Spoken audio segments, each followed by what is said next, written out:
एक मार्मिक और अभूतपूर्व मामले में बॉम्बे हाई कोर्ट ने मुंबई स्थित नोवा आईवीएफ फर्टिलिटी सेंटर को एक 21 वर्षीय अविवाहित युवक के जमे हुए वीर्य को संरक्षित करने का अंतरिम आदेश जारी किया है, जिसका फरवरी 2025 में कैंसर के कारण निधन हो गया था। याचिका मृतक की 52 वर्षीय मां ने दायर की थी, जो अपने बेटे के वीर्य का उपयोग सहायक प्रजनन तकनीक, संभवतः सरोगेसी के माध्यम से परिवार की वंशावली को जारी रखने के लिए करना चाहती हैं। यह ऐतिहासिक मामला भारत में सहायक प्रजनन तकनीक नियमन अधिनियम 2021 ART अधिनियम की व्याख्या और मरणोपरांत प्रजनन से संबंधित महत्वपूर्ण नैतिक, कानूनी और भावनात्मक सवाल उठाता है। युवक को 2023 में इविंग सार्कोमा का निदान हुआ था और उसने कीमोथेरेपी शुरू करने से पहले, जो प्रजनन क्षमता को प्रभावित कर सकती थी, अपने वीर्य को जमवाया था। अपने सहमति पत्र में उसने मृत्यु की स्थिति में नमूने को नष्ट करने का विकल्प चुना था। ये निर्णय परिवार से परामर्श किए बिना लिया गया, क्योंकि फॉर्म में केवल 2 विकल्प थे, नमूने को नष्ट करना या पति पत्नी को हस्तांतरित करना। चूंकि वह अविवाहित था, उसने डिफॉल्ट नष्ट करने का विकल्प चुना। उनके निधन के बाद उनकी मां ने फर्टिलिटी क्लिनिक से संपर्क किया और गुजरात स्थित एक आईवीएफ सेंटर में भविष्य के उपयोग के लिए वीर्य को हस्तांतरित करने का अनुरोध किया। क्लिनिक ने मृतक की सहमति और ART अधिनियम का हवाला देते हुए मना कर दिया, जो सहायक प्रजनन तकनीक क्लिनिकों को नियंत्रित करता है और नैतिक प्रथाओं को सुनिश्चित करता है।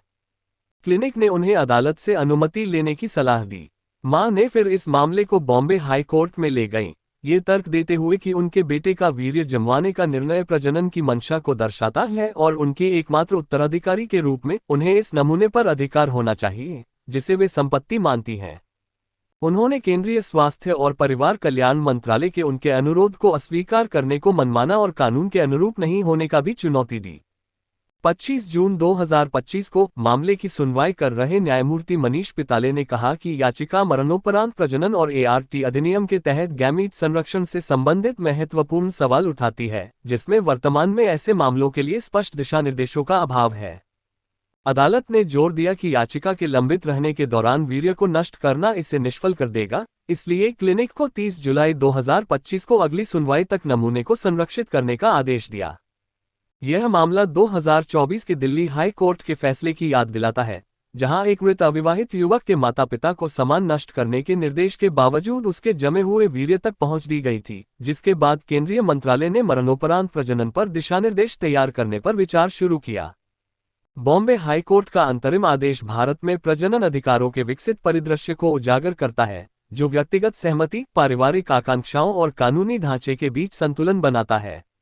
मां की याचिका उनके बेटे की विरासत को संरक्षित करने की गहरी इच्छा को दर्शाती है, जबकि अदालत का हस्तक्षेप ART अधिनियम के तहत ऐसे संवेदनशील मुद्दों को संबोधित करने के लिए स्पष्ट नियमों की आवश्यकता को रेखांकित करता है। जैसे जैसे यह मामला आगे बढ़ेगा, ये भारत में मरणोपरांत प्रजनन अधिकारों के लिए एक मिसाल कायम कर सकता है।